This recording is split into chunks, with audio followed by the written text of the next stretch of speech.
What happens if a devotee does something that they know is not just like a spiritual act, but then there doesn't seem to be any sort of consequence? That's very sad. Because if you get a consequence immediately, you're much more in touch with Krishna and Krishna's mercy. If you get some consequence immediately, you can see yourself very, very fortunate. The consequence may just be, a loud voice in the heart. It may not be, the 2x4 falls on your head. It may not be that kind of consequence. But it may be, that Krishna says, "What are you doing?" It's like as a teacher, sometimes it gets bad, we just go.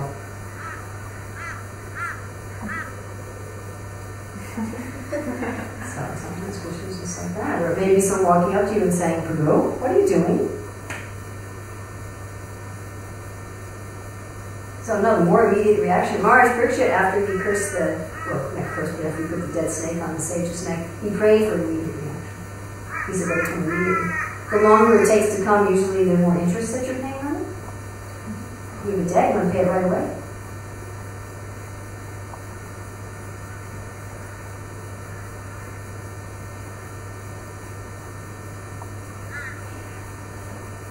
Anything else? Yes? Sure, it's always everybody's not starving, ready to come in. Just related to the answer that you gave before, with the neophyte devotees being in that situation where they don't know what the fallen conditions. So other devotees who might have a few years seen to them might see them in that condition. So how to help them before. Can you force somebody to grow up?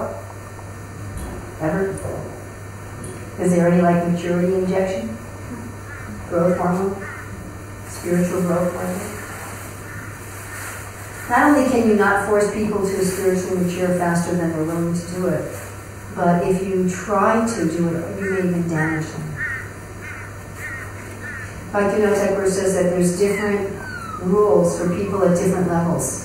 And that if you try to follow the rules of somebody above you, we all know about that. We're all thoroughly indoctrinated that we shouldn't try to follow the rules of somebody above us, but also shouldn't try to follow the rules of somebody below you. Shiva Maharaj really emphasizes this. And Bhaktivinoda Thakur says fall down happens if you either try to go too fast or too slowly. But also Krishna says that by you can damage people by trying to give knowledge to people who aren't receptive. Don't disturb people's minds. One example that I really had to deal with some years ago were devotees who were preaching about varnashram. And what they meant by varnashram is that basically women were a different entity. That men are souls and women are their bodies. So I have to finally understand what they mean by that. But that was their basic understanding of varnashram. It all had to do with women. And I was wasting my time and wasting my energy and doing my in the name of service by trying to deal with this and presenting different arguments. And one of these people, one of their main arguments is that varnashram is spiritual life. And they of course had a few quotes. And I was trying to say, no, varnashram isn't Krishna consciousness. Varnashram is the foundation in which Krishna consciousness takes place. Just like this building. We could have a class anywhere. We could have a class in the middle of the road even. But the building facilitates what we're doing. But the building itself is not devotional service. It's building. It becomes spiritualized when we use it in Krishna service, but by in and of itself, it's just a building. So varnashram in and of itself is material. So that was the point I was trying to make. In a certain time, I became aware that if I succeeded in convincing these people that varnashram was not Krishna consciousness, that I would damage them. Because their whole attachment was to varnashram, to being materially dharmic. And if I could have uprooted them from that conception, they wouldn't have gone ahead to a higher level of spirituality. What they would have done is fall down into sinful life. They would have gone back to, breaking the principles. I thought their attachment to varnashram is what's keeping them steady at that platform. So you want to be careful. You know, if you're in a position of teaching people, you want to try to bring them up, and as I always say as a teacher, it's like concentric circles. The middle circle is comfort, the next circle is stretch, and the next circle is panic. You don't want to keep people in the comfort zone when they're not making any progress, but you don't want to push them to panic either. So you try to push people a little bit to stretch and see how much they're receptive. If they're not receptive, back off something. Krishna will teach them. Try, make some effort. Depending on what your position is, what your relationship is, how receptive the person is to you. I mean, sometimes it's not our duty, then we're in line also. So, try a little bit. What do you think about, like that devotee wrote me this email, I want to tear this other devotee to shreds. And I just tried a little bit. I said, you know, do you really want to use up your Shakti? That's what happens, you know, the great yogis, they accumulate all their Shakti. And then the demigod sends something so that they become lust to your enemy and they use up all their Shakti. It's a test. Maya sends a test. You know, we've accumulated all this potency, and then we spend it on something like that. I said, do you want to spend your potency? And he said, yes. So then, what to do? I'm not this person's authority.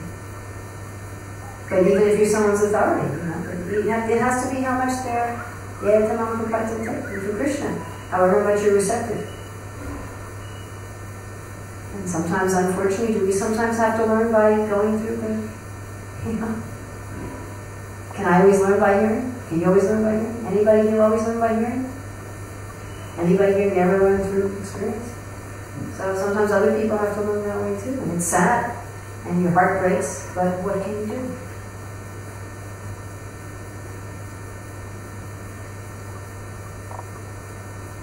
At that point, just at least maintain some respect. And one thing that helps with that, at least for me, is knowing that the devotees who are higher than me can't force me to mature either. And how they must think about me. How they must look at me and see my attachments and my foolishness. And then how well do I respond to the instructions of my superiors? I think one really can come to that point. When we see that someone is struggling and they're not receptive and our heart's breaking with compassion, that we can't help them. And how is Srila Prabhupada seeing me? How is Krishna seeing me? How are the great devotees seeing me? Let me become more receptive. Let me become more eager, so that their attempts to bring me up are something that I'll respond to. Alright, we should end now, as I see our audience has gradually dwindled. So thank you very much. All glories to Srila Prabhupada. Grace Urmila Devi Dasi.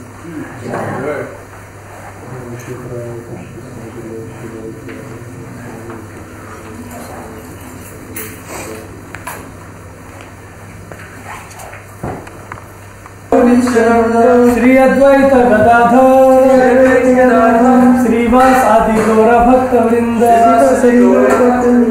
Hare Krishna Krishna Krishna Hare Hare Hare Ram Ram Ram Hare Hare